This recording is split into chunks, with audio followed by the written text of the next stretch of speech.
Welcome back to the Electrify podcast, brought to you by the creators of Electrify Expo, North America's largest EV festival, coming to a major city near you. Joining us here is Loren McDonald and Matt Teske. Thank you so much for joining us here again. This is going to be a real insightful one because I think if anybody's like, oh, what's going on? What's the EV space? Loren and your team, you guys provide a lot of knowledge, insight, expertise because you were founded in 2017. And that's like right kind of in that sweet spot of like, all right, you're like this EV archaeologist, like, gosh damn, the son of a bitch did it. You're like Jurassic Park. The glasses are shaking, the ground, the water, right? So you're right. Am I correct in saying you like that analogy, Loren? Timing is everything, right? And so I actually tried to get into the EV space in 1995. And, I didn't know that. Yeah, that was in diapers. Yeah, no, I submitted a application to U.S. Electric Car. If any of your longtime listeners remember, it's based in Sebastopol, California, and I still have the postcard where they said, you're imminently qualified, but we don't have any open positions at this time. And like 6 months later, they went bankrupt, right? So, okay, so maybe it was a blessing. So I said, all right, I'll wait, 23 years, and maybe it'll be the right time. And I think it was in response to your setup, right? It's like definitely wasn't early, but wasn't late. I think I hit it right at the beginning of the upward slope. Yeah, that sweet spot. So I mean, you're plugged in, you're charged, you're ready to go. Maybe even because it's we're recording this on a Monday. Wake up, get those things out, get some coffee going. You're charged up. Charge the charge way. Matt, what's your relationship like with Loren and you guys go back? You guys, I'm seeing a Lucid hat on you. Loren. So I don't know, just kind of dive into it. Tell us, go ahead and lie down, Loren. Give us your deepest thoughts. And Matt first. Matt first. Yeah. Yeah. Loren and I met years ago. It was after I pretended that Chevy was making an electric sports car. I think that's when Loren and I first met. And we became fast friends because we both were just in the weeds on a lot of what is happening? How can this be better on behalf of drivers? And what is the information they have at their disposal? What is the information that the industry has at their disposal to do better on behalf of their own companies and drivers as well? So it was kind of kindred spirits in that respect. And but we both just got a kick out of just where things were headed in the industry, and we started the conversation early. And then as time has worn on, Loren has obviously proven to be kind of the brain trust of data as it relates to what's happening in EV charging and in the space, and also in vehicle sales and things of that nature. It's just a matter of people want to know what's happening with a lot of this information, and oftentimes you find yourself just bouncing around in different places, and some things you have to take with a grain of salt. I think what Loren has proven is that and again, his background, he's with IBM for years. I mean, he understands research marketing, understands what the data needs to look like. So I've had a really good time getting to know Loren over the years, understanding about how to really kind of sniff out the where PR goes beyond PR and it becomes just like too much fluff. And I think Loren's done a great job of making things black and white for a lot of these data points that are what's going to be the facts about how we move forward with EV adoption. And so at evadoption.com, that's what he's providing. So that's my 2 cents. But Loren, you can just to sort of add to that, Matt and I also we actually met up in Portland when I was up there speaking at a digital marketing conference. In my previous life before EVs was actually as a marketing evangelist in the digital marketing space for companies like IBM and others. And so I was up there speaking at a Portland digital marketing conference, and Matt and I don't even know how we found each other, but we met up, had a couple of beers. Minimum of 2. I won't say what the maximum was. Whatever, dude. It's a family. It's a family show. Let's party.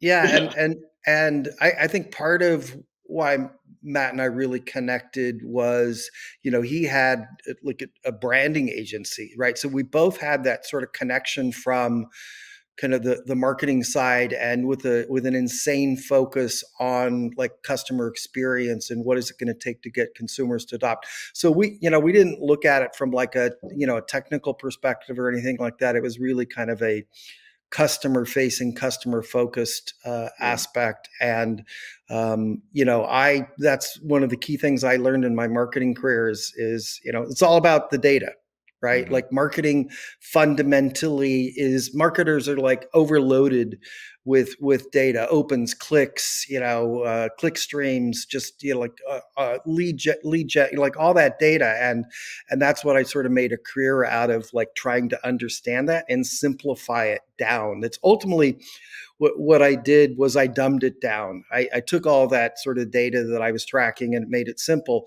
And I think that was sort of the key thing that I've done when I transitioned over in the EV space, is not to try to overwhelm people and say I'm smart or anything like that, but just really You're the most humble guy Loren. I get it. But just make, try to simplify what the data is saying and make sense of it, right? And bring it down, and then on top of that, add obviously some insight and analysis. Because I think it's and I know, Matt, you saw my recent post where I had the sort of hold my beer meme on LinkedIn, talking about this sort of dichotomy between, all of a sudden, a bunch of the automakers are saying nobody wants to buy EVs anymore. We're cutting back on our plans. Meanwhile, the EV charging industry is like only pressing the pedal to the metal even harder, right? So there's this, like, they're looking at the EV industry through apparently different glasses, right? Because one is saying this is 1849, baby. Like there's gold in them there hills, and the other industry's going, Joe in Montana has no interest in buying EVs, so we're cutting back on our EV plans and stuff. And we'll probably dive into actually that as we progress on today's podcast. But yeah. Yeah, and that's it, because there's speculation, right? And that's why I love having Matt on this, because there's rhetoric, and Matt does such a good job, and that's why I love having him in particular episodes, having him as a co-host, because we're having fun. We're talking to Pastrana about Group E and talking about Nitro Cross, or Von Gittin Jr. the Mach-E 1400. But when it comes to the business and the facts and the things, you need that, because a company's just, like you say, snake oil, or is it gold? Like, what are we selling here? What we are selling is, we have one planet, we like technology, we like cool stuff, and we want to experience cars. We're car guys. Sorry, I'm a car guy. I don't know if you read my hat. I'd rather be racing, right? Race service. So, I'm going to SEMA show this week, and what's the hubbub? What's going on? But the facts is what you hang your hat on and what you hang a company on. So kudos to you for having that foresight. And Matt, like I said, you do such a good job of not being contrarian, but being combative in a way of like, hey, talking Matt, to Craig Lieberman. Don't let the granola P&W fool them, right? Right. Yeah. But I can but that's like with Craig Lieberman, you were like, okay, well, that's just like your opinion, man. You're like the dude. And then you put on the sweater and you drink your White Russian, and you're like, okay, here's the facts. And that's what, correct me if I'm wrong, Loren, that's what you're trying to create for companies to join arms and say, hey, we're an asset. We have hard numbers. We have good info, good communique. And here it is. Is that your ideal kind of, let's call it a consumer or client? Yeah, no, absolutely. I mean, that's historically why companies have come to us over the last, whatever it is, 6 years now, is forecasts, is strong data and insight to actually understand what's going on. And historically, our customers have been either trying to understand what the opportunity is, right? Like they're an EV startup or in the company EV space looking to get into it, or they're companies like oil changing companies and gas stations and stuff that are going, okay, this transition to EVs is not impacting our business today, but we know it's going to. So help us understand, when is that? Is that in 3 years, 5 years, 7 years, 10 years, 15 years, whatever it is? So I've done a lot of forecasts for companies across all industries, helping them understand. And this will be a good time to sort of bring up one of my data points that I'm like to harp on, which is what's called VIO, or vehicles in operation. Europeans and others call it car park, but it's in essence, what is in the context of what we're talking about, what is the actual number and percentage of EVs that are actually on the road, right? Like everybody talks about the EV sales share. Oh, in America, it's 7%. It's, California, it's 25%, whatever it is. That's fascinating. That's one barometer of the uptake. But if we're actually trying to reduce carbon emissions, Right. then what really matters is what percentage and how many of the vehicles on the road are not emitting those carbon emissions. And right now, it's like we've just hit 1%. Yeah. Right. So out of 285 million light passenger vehicles on the road today in the US, 1% of them are fully electric. Yeah. Right. No, So, Wow. And as that sales share starts to increase, right, and we head towards that sort of 50% goal by 2030, then the uptick of VIO starts to speed up. But fundamentally, we might only be at like 12% or something like that, right? So let's just round it off and say, if we continue to grow pretty significantly, we could get about 1 out of every 10 vehicles on the road in the U.S. in 2030 is fully electric, and that's a good start. But that means 90%. Are like these 25-year. Are a lot of them are these 25-year-old gas guzzling pickups and stuff like that, right? And so, yeah, go ahead, Matt. No, I was going to say, as you're discussing that, I think this is what gets back to, the different industries that are getting involved with the EV space and that are asking you questions about, okay, how do we get involved? Where do we fit in this narrative, right? Whether if you're talking to a gas station that has convenience stores, the way that they fit in and the role that they play is fundamentally different from how a hotel chain fits in, Right. because the value proposition they provide is different, but they can play in the space. And then it depends on then saying, okay, where are vehicles then associated to dwell time at a resort or a hotel, as it compares to a gas station, whether the gas station is then urban or rural. So a lot of the data that you're just weeding through on behalf of a lot of these clients that you work with, that's the interesting aspect of this. And again, this is where I become the broken record for the guy that's been doing this now for the better part of a decade, which is it keeps coming back to the fuel. That's the point. And the idea that the automakers are now saying, yeah, you know what, this whole demand thing, geez, we're gonna have to just dial it back a notch here. I keep asking that question of how many people are walking into those showrooms demanding a vehicle that runs on a new fuel type. It's still not there. The public is not walking in saying, you know what, someone expressed the value to me of the idea that I can go on a road trip with my family, stop at this Flying J and fill up in 15 minutes, and stop at this Marriott to fill up while I'm parked overnight, and it's going to be cheaper than if I was using gasoline. That narrative still does not fundamentally exist in the buyer's mind. And so all these reasons by which the auto sector can take a step back, I then peek into the energy sector and go, what you doing? And we got BP saying, well, we're going to drop 100 million on Tesla hardware now. I go, okay. Now this, Loren, gets back to one of your points, which is, what is that going to look like then in 10 years, which is who are the logos and the brands and the players inside the fueling space, right? Own that space, right? Yeah, sorry, real quick. That's, you look at Extreme E, and again, I always kind of bring it back to more of enthusiasts, make it more digestible. Here you guys are, and don't take this as slanderous. I think being a nerd in something is a compliment, so being an EV nerd, right? It's like, now it's like, okay, no, you don't have a monocle on, relax. But dialing it back down, I love the way you're going, because we're talking about EV, but then let's go into other, right, like fuels and stuff. Obviously there's Electrify, but Extreme E, that off-road racing series that's international, they're looking into hydrogen, right? Like, why are they going to E? Well, there's another agenda of hydrogen. So there's this progression. So I really find that interesting, and that's a fun fact for.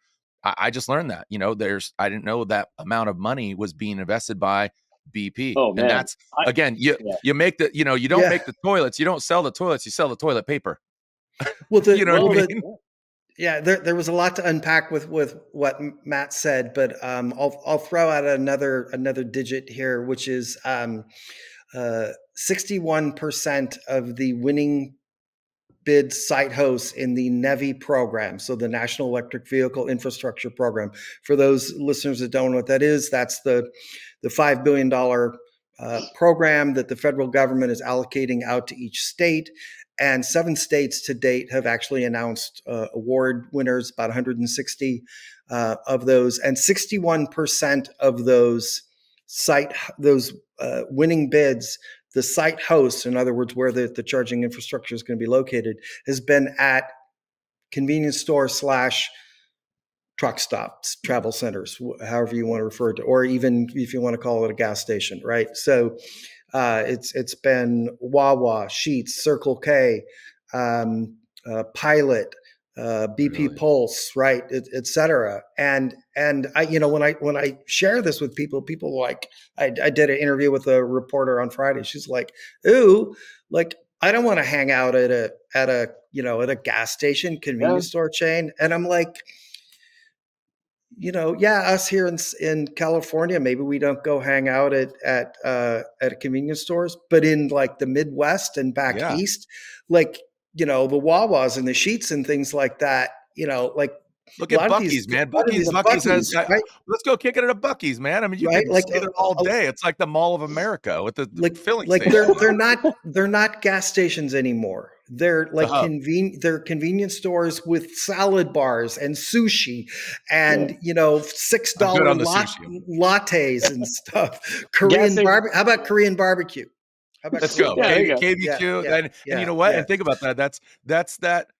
I'm gonna get back here to, so it's conditioning. It's conditioning, and Matt, you don't use that word, but that's something that comes to my mind when we talk about just that shift, And again, Loren's got a Lucid hat on. I said at the top of the show, I'm excited to hear like his stance on story. on why or who or what. But conditioning and convenience, right? Like you said, if you were told you can kick it for 15 minutes, and again, Miss Go Electric, she said it really well. It's just that different level of thinking. Charge primarily at home, percentages say, and your stock, and your inventory will say this, your studies there, Loren, courtesy of EV adoption. That's why, again, reminding people why they're here. But it's convenience and it's conditioning. So just to finish up the thought on the sort of the convenience store aspect is, and part of the reason why they're dominating in the NEVI program is they check all the boxes that the NEVI program requires, right? Which is, safe, well lit, open 24 hours, bathrooms. A lot of the states are actually asking for Wi-Fi, things like that, close to the highway. And they've got the food, right? They've got sort of all of the things that the NEVI program is actually in the states are sort of rewarding. But the other part of this, is Matt touched on, is not only do they have the great locations, but they actually do have the things you can do for 20, 30, 40 minutes, right? Because most of us, I mean, I don't want to sit in my car and play video games on my Tesla. Apparently a lot of people do, but that's not what I want to do. I actually want to go in and have a nice meal or whatever it is, use the restroom, check my email, do some stats, create some charts while I'm sitting there, whatever it is. But fundamentally, those convenience store chains are set up for this, and they already understand. To Matt's point, they've been in the fuel business for like 100 years, so they understand low margin businesses. They understand that nowadays people go to a gas station / convenience store chain to get like a 6-pack of beer, to get their cigarettes, to get the lotto ticket, to get the sandwich, right? To get the Slurpee, to whatever it is. And oh, by the way, while they're there, they add 16 gallons of gas, right? Yeah. And so this transition for them to, instead of putting in the nozzle, you put in the connector. The dwell time is just longer. The dwell time goes from 5 to 7 minutes to 30 to 40 to 45 minutes. And that's why the sort of the food aspect and the nice environments and tables and Wi-Fi and safety and lighting and all those things are going to be key. So, well, it's interesting too, because what you're bringing up so often has been discussed in the last 5, even 10 years, which was gas stations need to be adding chargers. That's where we should put them in. Put them in gas stations. And I always kept saying to people, look, until there's a competitive experience that can Right. happen at that gas station, there is no point. And this gets back to where has technology gotten to? We're finding a place, and the NEVI funding and the benchmarks you have to meet in order to get those dollars is based on what is the technology at, and what do you need to be offering up to a driver to make it so that it is a 30-minute stop. And we're finally at a place where the technology has gotten to, both on vehicle side and charging side, that okay, that is now something we can roll out a little bit more evenly. Whereas in the past it was, well, we have a fast charger we can put at a gas station, but the dwell time on that is going to be an hour and 45 minutes or 2 hours to fill up your electric car. And I'm thinking, no, that's okay. Put that at a mall or a movie theater or something. Now, how many movie theaters and malls are along the highway if you're driving across America? There you go. So it's like we've finally run out of place where, okay, the dwell time and getting to what Lacey said about convenience and conditioning is, yeah, if I got to stop after driving for 3-4 hours and I pull in and I'm going to charge up in 30 minutes or so, 30 to 40 minutes, restroom break, kids get a break, we get some food, we come back, and we are on the road again. And that's the part that's interesting, is if you look at how some of the fill-ups work at some of these gas stations that have monster stations with hundreds of pumps, you fill up, but then you just kind of go park and you go and do the other stuff. And so it's essentially the same thing. It's just you're not moving your car as fast. And so, but it took the iterations that we're at, is we're now here where the technology can provide and offer this. But every day there still are chargers being installed around the U.S. that are not within the NEVI boundaries of what it provides you as an experience. So this is where people still have to navigate what those options still look like. So yeah, and kind of to the other point, right? I refer to the difference between refueling a gas car, an electric car, and that infrastructure as centralized versus distributed, right? It's a completely different paradigm, right? With a gas car, it's centralized, right? Nobody has gas stations at home. There's not gas stations at hotels, or there's not gas stations at the shopping mall or movie theater, whatever. We go to a gas station / now we don't call them gas stations anymore. They're pretty much all convenience stores with gas stations. But, and this is, I think, and this is why what Matt is doing is so important, right? He's fundamentally razor focused on this sort of educating people on sort of a different process of refueling, right? It's about the fuel and stuff. And you still talk to most newbies, most people that are considering an EV, and their perception, their paradigm that they compare it to is that centralized gas station. Like I was just chatting with an old coworker from like literally 40 years ago on LinkedIn last night, and he's like, "Yeah, I'm considering an EV, but there's not enough charging stations." And I'm like, "Dude, like, what's your travel like?" He goes, "Oh, I rarely go more than 80 miles. I'm like, "Well, do you have a home, with a plug?" Right? Like, he exemplifies, 98% of Americans that don't yet understand that, no, you don't actually probably need charging stations, right? Most of the time you're going to charge at home, and and it's when you go to Target, right? It's when you go to the hotel, it's when you go to the shopping mall, the supermarket, all those things you can plug in. Like I have this saying, Matt, and which is charging is parking, or parking is charging, right? Most cars will sit 22 to 23 hours a day. Yep. All of that time can be plugged. An EV can be plugged in and replenished. Yeah, it's that psychological shift of I have to go find my fuel, and because I have to be inconvenienced to have to go find it, it better be pretty damn fast. And so, like we've had that conditioning for 100 years, and so it is a reimagining of how to engage with the fueling experience and how to fit it into different aspects of your lifestyle. And I think that the thing you bring up about just where people can go find their charging and how people live with it. I'm at a place where I still think that we've got 50% of the U.S. that has a house with a garage or a driveway. That's the low hanging fruit. And those people could be urban or rural.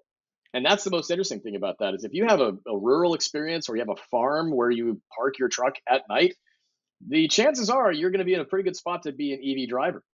But it's the concept of, no, you don't understand. Like, I have to go to the gas station to town to get my fuel for my truck. I mean, that's what I got to do. And that's a lot. It's like, yeah, but you know what? You have waiting at your ranch every time you go home when the lights are on.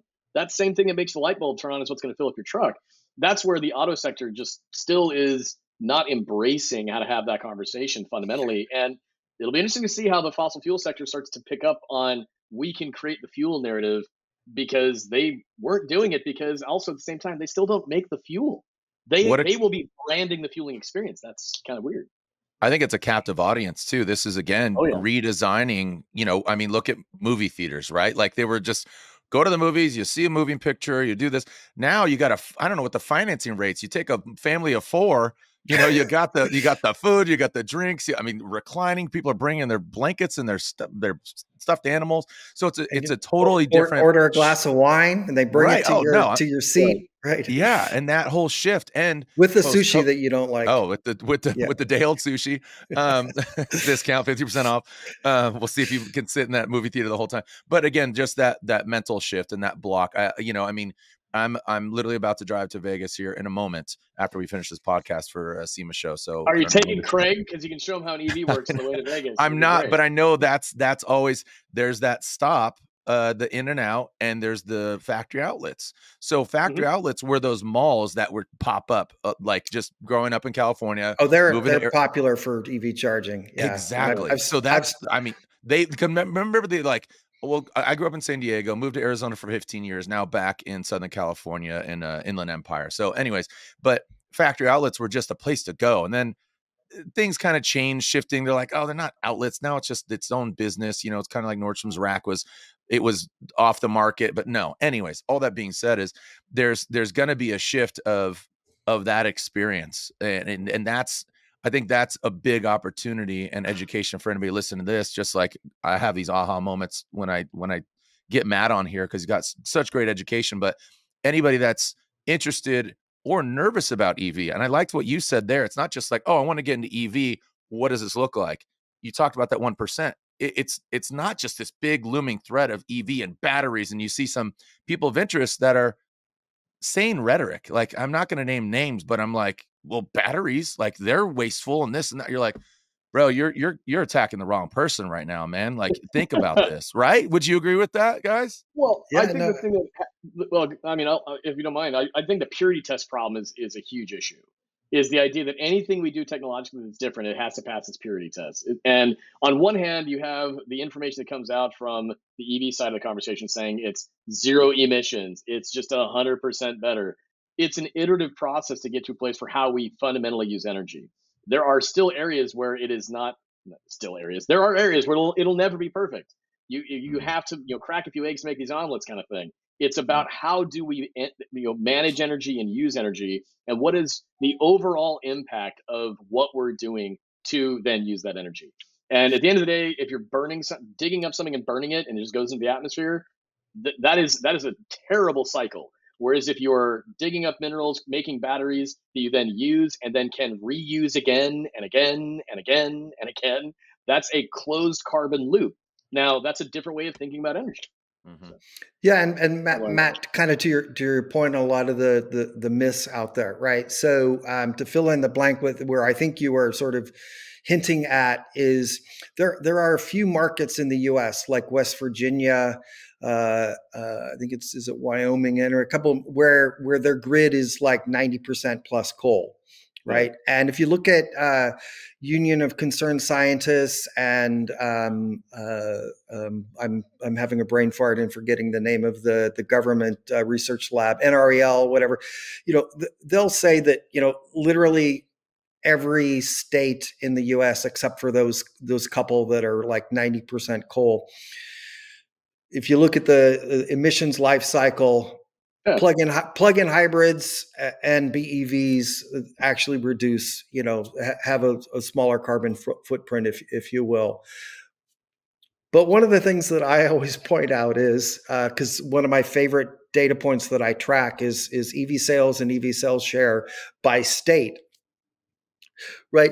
Those states not so coincidentally, that have the lowest EV adoption rate in the US are also the ones, one exception is Colorado, but all the other ones, they also have the lowest rate of, they have the lowest rate of EV adoption, and they also have like the highest share of the grid is coal, right? Yeah, and the dirtiest electricity. Yeah. And so my point is that, yes, like you're actually technically better off to drive like a regular hybrid if you live in West Virginia and Wyoming, whatever those couple of heavy coal states are. But B, nobody in those states drive EVs, right? It's so tiny that it's kind of irrelevant. But then the second part of that is obviously those grids are going to change, right? Like the cost of coal is just is climbing. The cost of solar is a technology. It's like the old Moore's law, right? It's not quite as extreme as that, but solar tends to get. There's been some bumps because of supply chain issues, but it tends to get cheaper and cheaper and cheaper. So why do you have the Lucid hat on? Why I have the Lucid hat is I live about 35 minutes from Lucid's headquarters down in God, I'm blanking on the name, but it's near Fremont. They're not far from Tesla. But why am I can't remember why I'm blanking. They're in Southern California, correct? Newark. No, they're in northern. I'm so up in the San Francisco Bay Area. So they're in Newark, California, which is next door to Fremont and Tesla. But so I've been down there. Was actually at their global reveal back in 2019, I think it was, of the Lucid Air, whenever it was. So I've been down there, interviewed Peter Rawlinson and the executive team several times. And then they flew me down, me and 100 other close personal media friends down to their Arizona factory down in Casa Grande a couple of years ago and stuff. So to deliver him his Sapphire in person or something. Yes, exactly. And on one of those 3 trips, I got this hat. But big fan of Lucid. They obviously have some scaling up challenges and some marketing perception issues around the cost of the Lucid Air Pure. Et cetera, because nobody knows it's like less than $90,000. They all think that all of the Lucid Airs are $160,000, and that's their fundamental problem right now. And Peter knows it, and I don't think they've figured out quite yet how to change that perception. It's interesting. I had a conversation with someone from Lucid at one point, and this was a couple of years ago now, but they commented on the fact that they felt that a lot of the first buyers they would have would be experienced EV owners, and mainly a lot of Tesla owners, is people that just had a background in EVs and they wanted probably to have, true. Yeah. And I was like, I think it's a safe assessment. But at the end of the day, it's kind of like what Tesla went through is you still have to break through to that first early adopter group that wants the new technology, or they have the dollars to buy something fancy, whatever it might be. But you still have to grow into, down into the market. And to your point, they've got a really great vehicle that's on the market for not $160,000, but there's this knowledge gap in what it is. I think Lucid as a brand, most people still perceive it as being just this hyper high-end vehicle. Yep. And when you get in one, boy, does it feel that way. But how do they then take that hyper high-end branding and then try to get it down into what feels like an approachable and attainable product? I think that is, there's a huge message. So Matt, let's figure out, let's tell Lucid right here and right now what they need to do.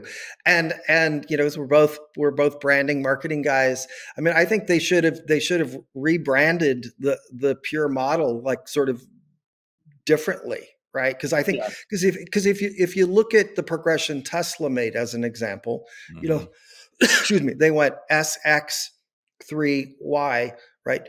But nobody thought, well, I wouldn't say nobody, most people were aware that the 3 and the Y cost like half of what the S and the X did, right? Like there wasn't that confusion, right? The problem with the Air Pure is like, it's like, Air Pure, Air Pure, like what they had Pure like Touring, Grand Touring, Sapphire. look, they had all manufacturers are messing up their own brands. It was so dialed BMW, Mercedes, and it was like, oh god, okay, we got BMW is the CE. worst. The worst. But now like those threes and acronyms fours like carry the one. But yeah, I mean, you're exactly right. Because I had to go to Lucid's website and I'm looking at it. You know, the pure rear wheel drive from 77,000, the touring from 95, Grand Touring 125, Sapphire $250,000. I mean, the thing is sick. Like, let's be honest. But when do they make the molecule? You know, like when is the Lucid molecule going to happen? You know, that's the 3, right? So let's. Right, we're doing it. But I think, that's the point that Loren was. I mean, again, it was easy for. Let's be honest. People look at things at face value, and they can kind of grasp things, and they need to grasp things quickly. The 3 is the miniature version of the S. Yep. I mean, that thing is Lucid by pricing the Pure so low. But at face value, if you just don't know what you're looking at, you can look at it and go, "Wait, is that their $140,000?" Yeah. I you know the issue of just simple elements of like it's the same exact platform, the same exact vehicle, I think is what really challenged making that possible. And frankly, Tesla ran into the same problem when they had the Model S60. They had a Model S 40 kilowatt hour battery pack at one point, way back in the day. And basically, it just was one of those issues of the people buying this thing don't want it that cheap. The people that do want cheaper, they're just going to need to get into a different car. And they're going to need to have it packaged differently so they understand it differently. So it'll be curious to see how they figure it out. So Toyota has a Toyotathon, and excuse me, sorry, Loren. Toyota has a Toyotathon, and Lucid has the Autumn Air event.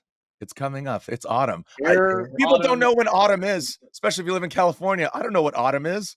Do you? It's when all the leaves turn brown. Like is that between fall and winter? Is that between fall and winter?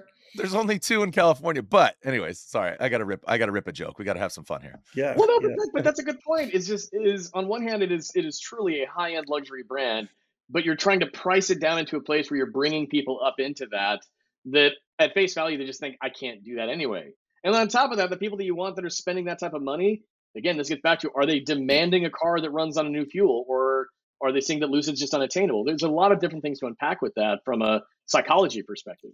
So I think just like not to beat a dead horse on the Lucid pricing and sales issue is, I think the other unfortunate thing is, like the first time I interviewed Peter Rawlinson, the CEO there, he said, yes, we don't actually see Tesla as a competitor, right? We're going after the Mercedes S-Class. Yeah. And it made perfect sense. And at the time, Mercedes didn't have an electric S-Class version. Guess what? Like, what was it, 18 months ago? They came out with the EQS, right?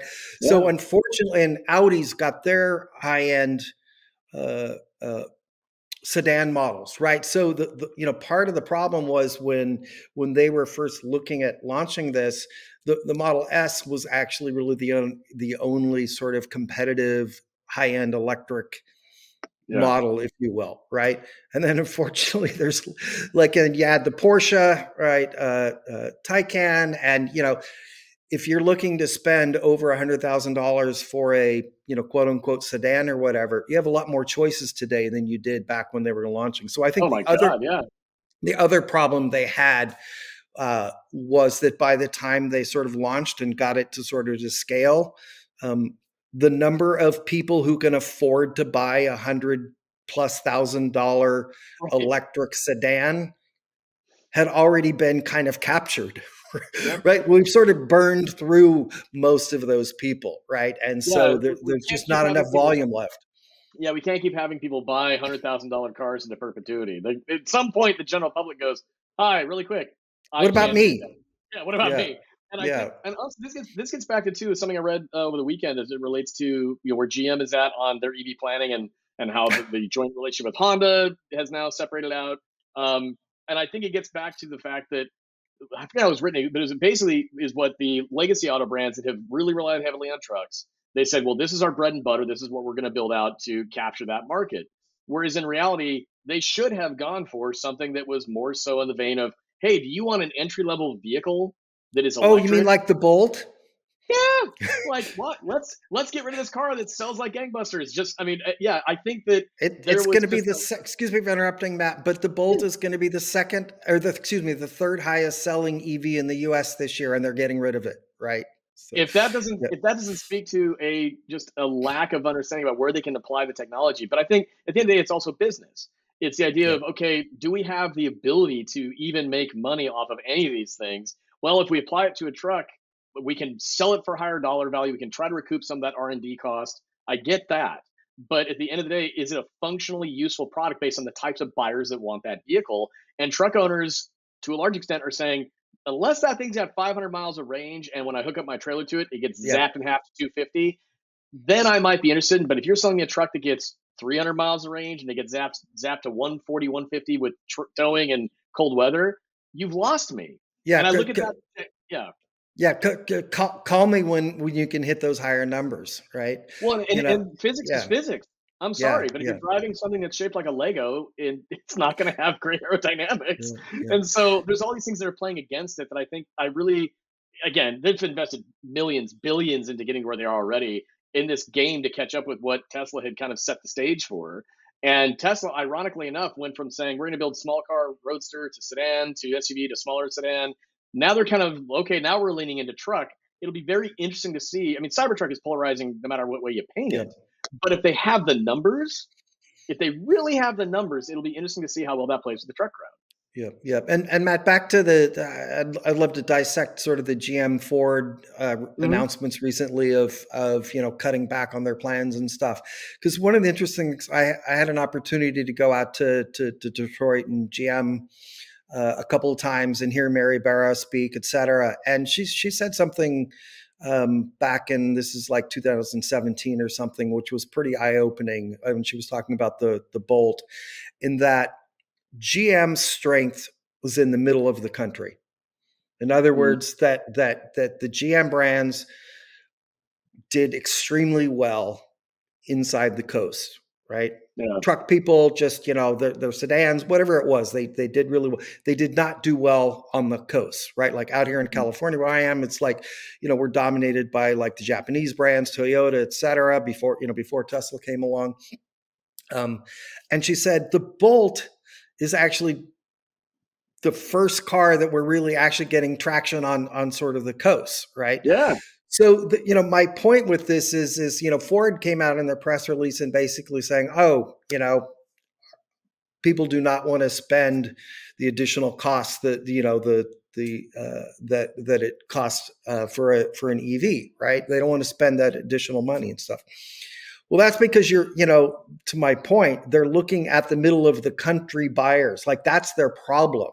Right. Yeah. The people in the middle of the country who traditionally buy Chevrolets and Fords and stuff are not ready. They will not pay that additional cost. Right. Whereas the people, the people in Oregon, Washington, California, New York, New Jersey, et cetera, actually will.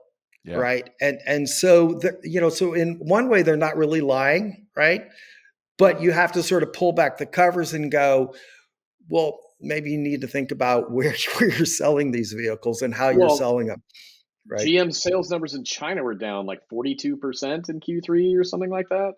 I saw that and my eyebrows went to the back of my head. I went, that is a very frightening thing to read. Well, that's happening. Yeah, that's happening to everybody, right? Because I mean, we could get on that as a whole separate topic. But the big, China is coming. They're already here, right, with Volvo and Polestar and stuff. But the big thing going on with China, obviously, is their demand. They've crossed that chasm into the mainstream, and so it's starting to slow down a bit. And with so much government funding behind it and several of the largest EV automakers in China being sort of government backed, et cetera, they're actually producing way too many EVs, right? So now they're exporting them to Europe, and we're going to start to, eventually see them come to North America. The big talk now is that they're going to do a Trojan horse strategy, is go into Mexico, right? Build factories in Mexico, and then they can meet the the IRA manufacturing requirements, Canada, US, Mexico, right? Import them in across the border, et cetera. There's a branding challenge for that too, like BYD, NIO, and others that that could end up coming to the States that way. I think that, and this is where it gets back to even thinking about. We're going to come back to branding here, Matt. We're going to, yeah, it's always branding. But some of these conversations that we always end up having there's this understood element of how people perceive in America, perceive and appreciate transportation and automotive branding, and how people will go and buy brands. And I read something yesterday about someone with the Toyota BZ4X was someone who had it at a charging station. They didn't really understand what they were doing, and someone was trying to help educate them. And they said, what I just realized though is the person that's buying this particular vehicle they're just buying a Toyota because it's a Toyota. They don't necessarily understand any of the technology. They've always trusted that Toyota brand, and that's what a lot of these legacy brands are leveraging amidst trying to transition into a new technology. And this, frankly, is where there's that consternation for people that are very passionate about those brands, because on one hand, they want to keep buying that brand, but then they have an experience that they end up going, this wasn't the whatever X brand I always expected it would be. What now? And it's like, well, that's both branding and it's also product in the sense of what is the technology doing. So I don't know, Jared, it just makes you think about the conversation we had with Craig in the sense that he looks at it and just says, well, these are reasons why I'm a naysayer against this new stuff, because I'm a believer in the brands I've always known. Yeah. Yeah. And there is that shift of that. And also taking, designers at Lucid, what are they doing there? What, they are elevating that. And I love that what you said there, Loren, about we're not competing with other Tesla or EVs in Tesla. We're competing with the S-Class. So, and I thought you were ignoring me, but I was on mute, but just going down and looking at all these manufacturers, BZ4X, right? As you said, but Kia, Hyundai, I mean, bro, the Ioniq, like that is, and the Kona Electric, and Volkswagen ID, you kind of know what you're stepping into as far as your brand loyalty. And we know, just saying the manufacturers, we know what to expect from build quality, right? And a lot of manufacturers get scrutinized, fit and finish on interior. That's just the car build. Let's not even talk about the power plant. So when you go into Kia and Hyundai, those companies secretly have just grown. You look at Genesis as a brand. Holy cow. Everybody's like, that's a bootleg. I'm like, well, what is a Chrysler 300? That was a bootleg Bentley, right? That was a bootleg Bentley. But then you look at Genesis, they're executing fit and finish. You're getting a value. You're getting all of the things that you want. Oh, and then by the way, now we're doing electric. So that is them just slowly creeping up. Like you said, here's manufacturers going to Mexico. I would say it's not slowly. They're actually rapidly. They're actually more than creeping. So, but let's talk about Hyundai Motor Group, right? Hyundai, Kia, Genesis, right? Yeah. They are now combined number 2 as far as EV volume in the US after Tesla, right? So, not to pick on the big Detroit 2. We'll leave Stellantis. Oh wow! We'll leave Stellantis out for the moment because they haven't issued any press releases saying that I have caught that they're cutting back. Keep my name out your mouth, Loren. Slap coming at you. But Loren's it's like I didn't watch the Oscars. No. Okay. But I mean, I get that we want to be profitable and we have to continue to deliver to sort of our existing customer base and stuff. But my God, in 3 years from now, who's going to be the top selling automakers as far as EV volume in the US? It's clearly still going to be Tesla. Then it's probably going to be the Hyundai Kia group. And it might be Rivian is like third, right? Rivian. Like Rivian is crushing it. Like they're the big boxy SUV is now outselling the R1T, the pickup, right? So the moment the R2S comes out, their little SUV. Oh my God, they're going to kill it. They're absolutely going to kill it. Model Y and that will be side by side as being the highest selling vehicles. If they can just get to volume and keep things, and the fact that they switched to using Tesla's connector, and they're just kind of like, all right, start 2025, here's what we're doing. It makes Rivian all the more compelling. And they keep improving on their software on a regular basis. And you see owners talking about it regularly. And it's just over the air, simple, easy, gosh, gee shucks, it works. Yep. And that's another area where the legacy brands are still, they're kind of like 2 steps forward, 1 step back on the software side on a regular basis. So I agree with you, Loren. I think that it's all of a sudden, the Hyundai Motor Group, it just, again, it was kind of like, for the people that maybe weren't paying attention to the Hyundai Kia brands, everywhere you go in a major metro market on the coast right now, Seattle, San Francisco, Portland, LA, San Diego, they're New York, everywhere. Yeah. Oh my gosh. You're just like, and then there's another Ioniq 5, there's another Ioniq 5, there's another EV6. So you give them a lot of credit there, but even with those products, you still see owners talking about, man, I wish the software was better. Right. Like great driving dynamics, great build quality, but there's some areas where there's gaps, but they are at least answering more questions than some of the other brands that are having to pivot, to their credit. So can they keep up? Yeah, and Volvo and Polestar are doing really well. Like so there's a different story depending on who you talk to, right? Yeah. Ford, GM's, nobody wants EVs. Meanwhile, all these other automakers are going, we're killing it. So we can't keep making enough. So it gets back to brand alignment with the type of demographics that buy your product. Exactly.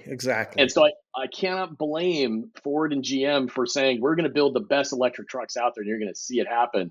And to their credit, they brought Ford especially. Look what they did pretty quickly with both Mach-E and Lightning. But it still gets back to, is it actually bringing those existing buyers you've had with a belief and trust in the Ford brand or the GM brand to be electrified? Or are you gathering in new customers that may have never bought a Ford before, but they're like, I'd really like is an electric truck.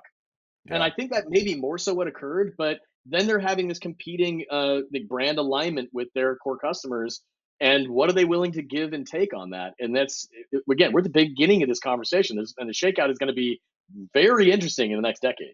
So I love it. I'm here for it. I think going back to the movie theater reference, where's the popcorn? Because you've done such a good job, Loren, just adopting this early, and we didn't really talk about your business, but anybody listening to this is obviously interested in the conversation, and it's just progressed, and just the dialogue keeps going. There's no perfect answer. There's no perfect solution because, like I said, I borrowed that TRD Pro Sequoia. The tank was tiny. Like it was a great car, twin turbo, hybrid V6, right? But the car is beautiful. It's rad, damn near $90,000. But I have to stop and get, Really? But it's a great car. I mean, the fit and finish, it's what you've come to expect from Toyota, right? Yeah. So I have a Tundra. My wife has an X6. My son, we bought him a Toyota Corolla 5-door. He's going to go to college, next year. That's our lineup. We're strictly ICE right now. Electric, I'm maybe considering it for my next car, but I'd rather get a Porsche that I can't fit in. Taycan's a great Porsche. I don't know. Taycan is great. I know. And I know my buddy Mark Arsenal's got a beautiful one, but I mean, I'd love to step up to like the e-tron, my buddy. I'd love to have him here on the podcast, Matt, my buddy. Oh my gosh, Brendan Steinecker. He's a drummer for Rancid, and he has an e-tron. He got one when Ken Block got one. The GT.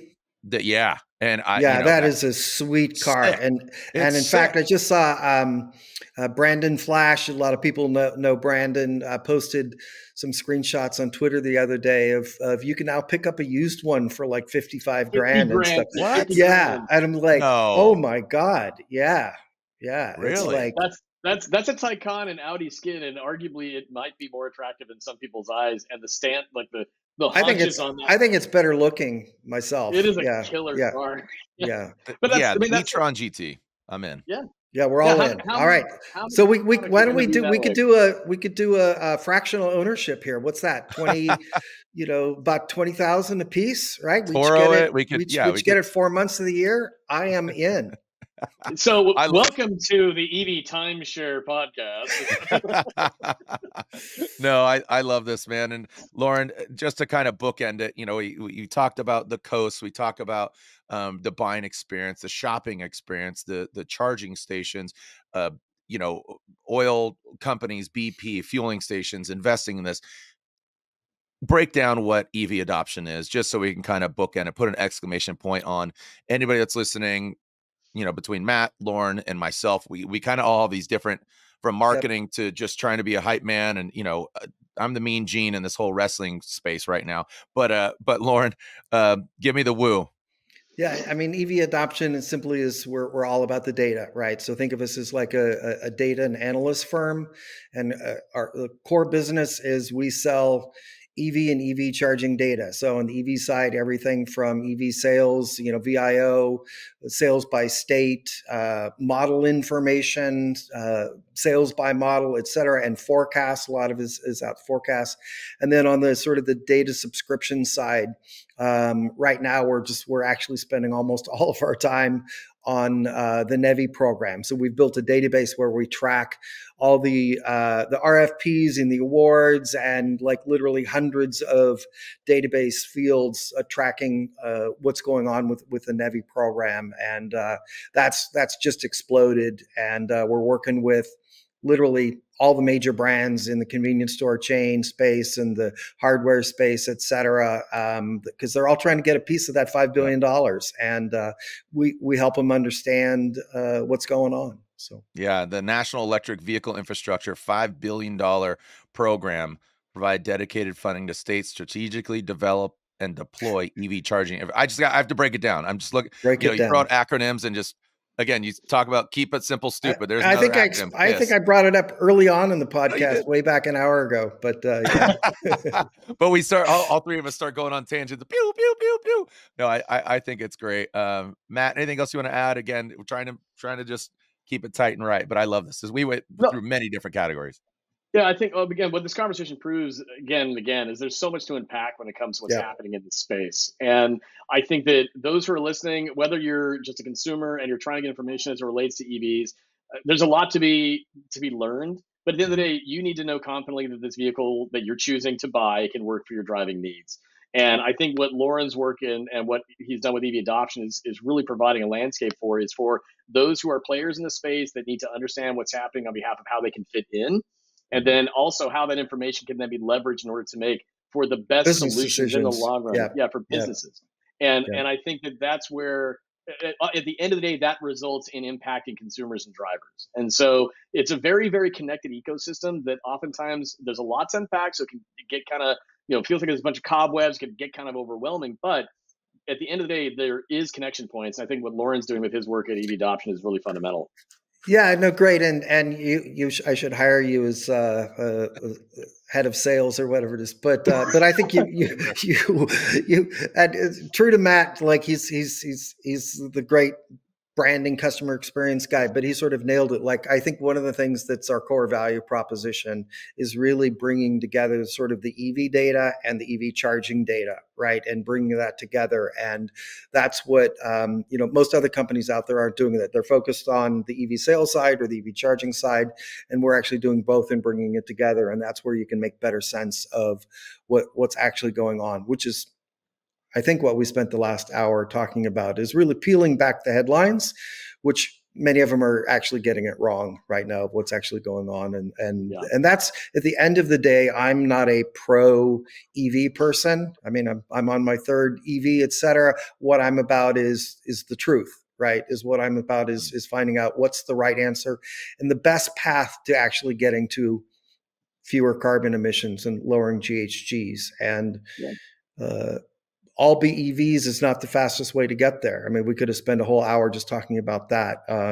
As we can see, we're only at 1%, right? So clearly people are choosing other types of vehicles. So we need to make those other vehicles hybrids, plug-in hybrids, et cetera, that produce fewer emissions, so we can get them plug-in hybrid trucks. I think that's the secret sauce, baby, right there. And I think that's what Ram is talking about, a range extender plug-in hybrid. I think that's exactly, maybe Toyota.